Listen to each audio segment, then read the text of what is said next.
DD Tamil நேயர்களுக்கு அன்பு வணக்கம். நாம் இன்றைக்கு சிறுநீரக பாதிப்புக்கான காரணங்களை பற்றி தெரிஞ்சுக்கலாம்.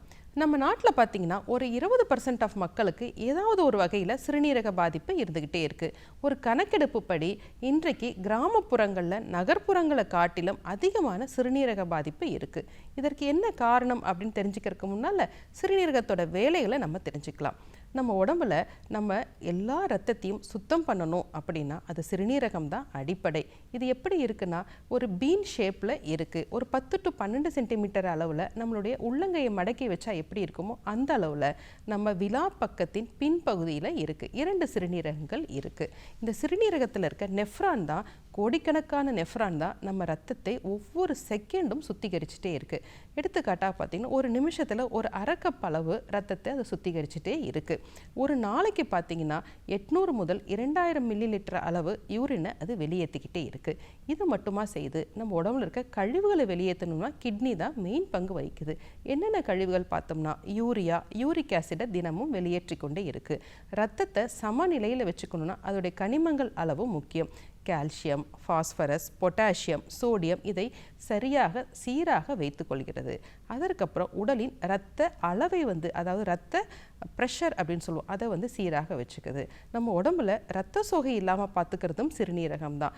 உடம்புல இரத்த சிவப்பணுக்கள் சரியாக உற்பத்தி செய்யணும்னா சிறுநீரகத்திலேருந்து வருகின்ற எரித்ரோபாய்ட்டின் தான் முக்கியமான காரணம்.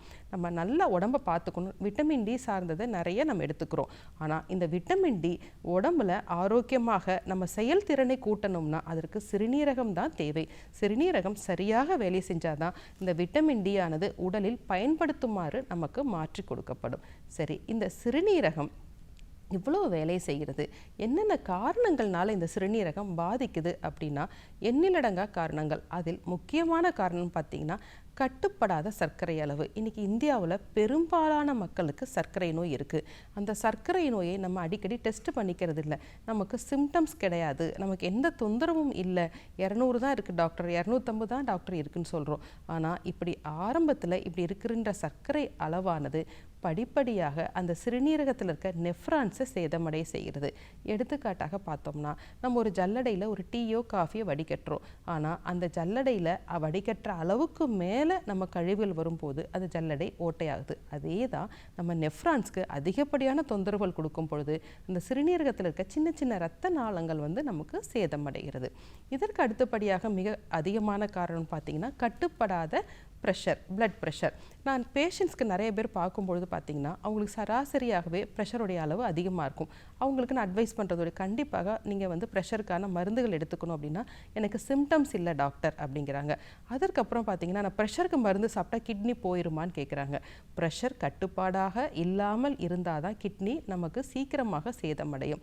அதற்கு அடுத்தபடியாக பார்த்திங்கன்னா கிட்னியிலே சில தொந்தரவுகள் இருக்கும். பாலிசிஸ்டிக் கிட்னி அப்படின்னு சொல்லுவோம். கிட்னியில் சின்ன சின்ன நீர்க்கட்டிகள் வரும் பொழுதும் அந்த நெஃப்ரான்ஸை அது பெருமளவில் பாதிக்குது.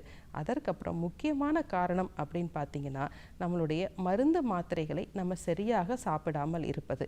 எப்படி அப்படின்னா ஒரு வலி நிவாரணிகளை நம்ம அதிகமாக எடுத்துக்கிறோம். ஒரு தடவை மருத்துவர் ப்ரிஸ்கிரைப் பண்ணி கொடுத்தா நம்மளே கடையில் போய் வாங்கி சாப்பிட்றோம். இது என்ன ஆகும்னா அந்த மருந்து மாத்திரைகளோட சைடு எஃபெக்ட்ஸாக கிட்னி தான் மிகப்பெரிய வடிகட்டும் உறுப்பு, அதோடைய நெஃப்ரான்ஸ்கள் சேதமடையுது. இது ஆங்கில மருந்துகள் மட்டும் கிடையாது, இந்திய மருத்துவ முறையிலையும் மக்கள் இது நல்லது அது நல்லதுன்னு அவங்களாகவே நினச்சி ஓவர் த கவுண்டர் மெடிசின்ஸ் வாங்குறாங்க.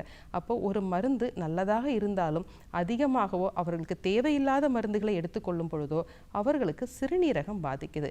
கடைசியாக பார்த்திங்கன்னா சில வகையான ஆட்டோ இம்யூன் டிசீஸ், அதாவது தன் தாக்கு நோய் அப்படின்னு சொல்லுவோம். அந்த SLE போன்ற நம்மளுடைய ஆட்டோ இம்யூன் டிசீஸ்லேயும் இந்த சிறுநீரகம் பெருமளவில் பாதிக்குது. இது மட்டும் இல்லாமல் வாழ்க்கை முறை மாற்றங்களும், உடற்பயிற்சி இல்லாமல் இருக்கிறது, அதிக உடல் கனமாக இருக்கிறது, புகைப்பிடித்தல், அதிகமான மது அருந்துதல், இது எல்லாமே சிறுநீரகத்தை பாதிக்குது. ஆனால் இதில் என்ன கவலைப்படும் விஷயம் என்னன்னா சிறுநீரகம் முழுவதுமாக சேதமடைவதற்கு முன்னால் சின்ன சின்ன சேதங்கள் இருக்கும் பொழுது உடலில் எந்த பாதிப்பும் ஏற்படுறது கிடையாது. அதனால் நம்ம இதை பற்றி கவலைப்படாமல் கடந்து கொண்டே இருக்கிறோம். ஆகவே சிறுநீரகத்தை நம்ம கண்டிப்பாக பாதுகாக்க வேண்டும். சரி நேயர்களே, இன்றைக்கு சிறுநீரக பாதிப்புக்கான காரணங்களை நம்ம தெரிஞ்சுக்கிட்டோம். வேறொரு நிகழ்ச்சியில் சந்திக்கலாம். நன்றி.